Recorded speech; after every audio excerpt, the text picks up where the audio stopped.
చేశారు 2014 నుంచి 19 వరకు. 5 సంవత్సరాలు ఎందుకు చేయలేకపోయారు?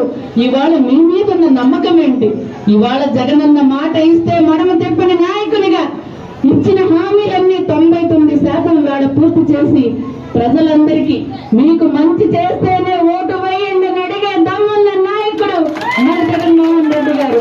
మరి ఆయన్ని గెలిపించుకుంటామా? మళ్ళీ కళ్ళబల్లి మాటలు చెప్పి అందరితో కూడా, మరి ముఖ్యంగా మన అనకాపల్లి అయితే మరీ ఘోరం, ఒకరితో ఒకరు కనీసం మాట్లాడుకోలేని వ్యక్తులందరూ కూడా ఇవాళ మరి కలిసి మరి ఇవాళ వస్తా ఉంటే ఎలా నమ్ముతారు ప్రజలని?